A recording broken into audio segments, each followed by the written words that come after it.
Alors, on fait référence au fait que sur Internet, on devient de plus en plus sa propre marque. Donc, finalement, on est à la base de la construction de la représentation de soi.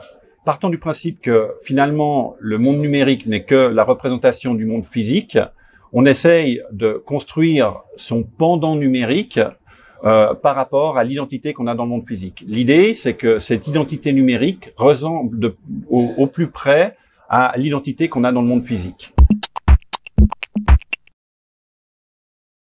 Elle peut être prise sous différents angles. Alors, il y a déjà l'identité numérique juridique qu'on pourrait considérer comme telle. C'est-à-dire que, par exemple, il y a un projet de la Confédération qui est la Swiss e-ID, donc identité électronique. Et il y a un projet aussi qui est mené par Educa, qui est le projet de l'identité numérique dans les écoles. Dans les deux cas, ces identités vont servir aux gens à s'identifier nommément à travers un système. Et cette identification leur permettra soit, par exemple, d'exprimer des droits civiques ou différents types de possibilités, comme on pourrait le faire à travers un passeport, quand on passe un contrôle pour le projet de la Confédération. Et pour FIDES, on va pouvoir, les élèves, les enseignants, vont avoir des droits qui sont associés à leur école, à leur statut et au type de classe dans lesquelles ils sont, qui vont permettre d'accéder à des documents, des livres, tout un ensemble de matières, quelque part, qui seront, bien sûr, sur lesquels ils auront des autorisations spécifiques. Et des élèves d'une école n'accéderont pas forcément aux mêmes données que les élèves d'une autre école. Voilà. Après, on a toute la notion de la valeur de l'identité numérique par rapport à la construction de soi. Et dans cette notion de valeur, c'est un peu toutes les actions qu'on entreprend sur Internet, positives, négatives, qui peuvent avoir un impact sur la perception que quelqu'un peut avoir de nous-mêmes, de soi, en consultant par exemple un moteur de recherche. Donc je vais mettre le nom d'une personne dans un moteur de recherche et le moteur de recherche crée une sorte de Frankenstein numérique qui est composé des résultats qui sont en relation avec la personne dont on a mis le nom, mais il y aura aussi dans ces résultats des homonymes. Il y aura aussi dans ces résultats éventuellement des gens qui ont volé l'identité de la personne sur laquelle on s'informe. Et puis, il y aura aussi éventuellement des commentaires qui ont été faits par des tiers. Par exemple, si quelqu'un met un mauvais commentaire sur moi, ça risque de ressortir dans les résultats. S'il y a un commentaire positif, ça va aussi ressortir. Le problème, c'est que les moteurs de recherche travaillent avec des algorithmes qui vont pas faire la différence entre ce qui est de mon identité et ce qui est l'identité de quelqu'un d'autre.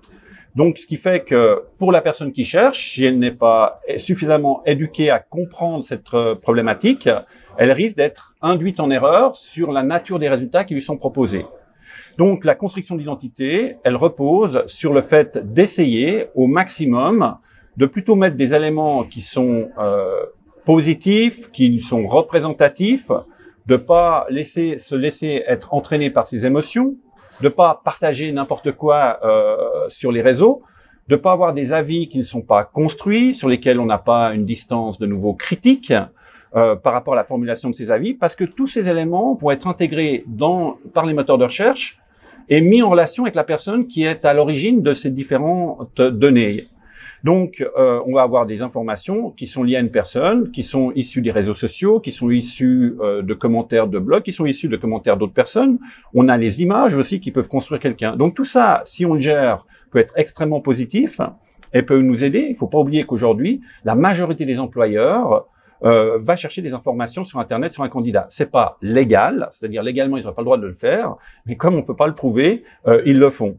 Je me souviens d'un exemple, par exemple, une jeune fille m'a contacté par mail.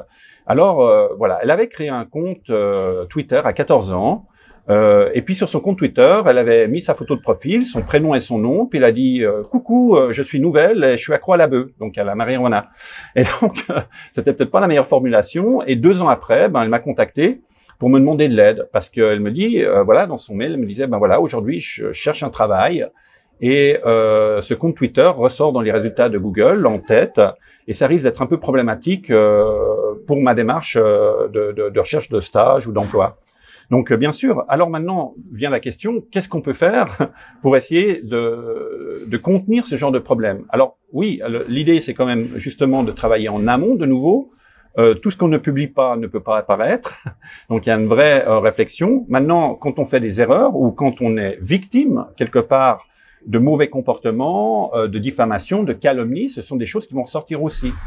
Donc, il y a des possibilités avec les moteurs de recherche, ce qu'on appelle un peu vulgairement le droit à l'oubli, qui est des demandes de retrait en fait d'informations d'un moteur de recherche, par exemple comme Google, mais ça se fait sur MSN, sur Bing, sur d'autres moteurs de recherche, où un formulaire nous permet de faire une demande qui va être traitée par l'entreprise concernée, le moteur de recherche concerné, et dans cette demande, on va demander de procéder au retrait du résultat. Donc, on ne peut pas obtenir l'élimination de l'information, mais le retrait du résultat.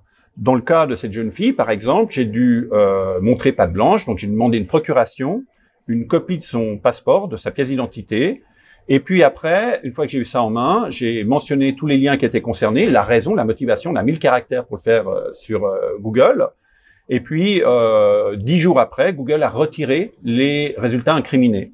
Donc, c'est possible, ça peut marcher. Maintenant, pas dans tous les cas. Prenons un autre exemple. Si tout d'un coup, on a un compte Instagram qu'on a en public, donc le mode public fait que les informations sont accessibles par tout un chacun, eh ben, certaines des photos Instagram pourront être quelque part référencées dans Google, en tout cas visibles à l'intérieur de Google Images. Et donc, dans un cas comme ça peut être problématique parce que tout d'un coup, on se dit « Ah, mais j'ai plus envie que ces images apparaissent, elles me desservent un petit peu, qu'est-ce qu'on peut faire ?» Ben, là, il y a quelque chose de très simple à faire. On peut mettre son compte en privé et une fois qu'on met son compte en privé, Google, techniquement, n'accède plus aux images et on peut faire une demande par le biais d'un autre formulaire qui est la demande de suppression d'informations obsolètes.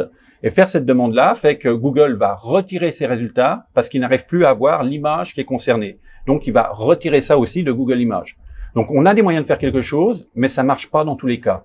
Par exemple, pour le cas de la jeune fille, faire une demande auprès de Twitter pour éliminer le compte. Twitter refuse parce qu'elle a perdu l'email avec lequel elle a créé le compte. Donc, dans ce cas-là, pour l'instant en tout cas, le compte reste actif.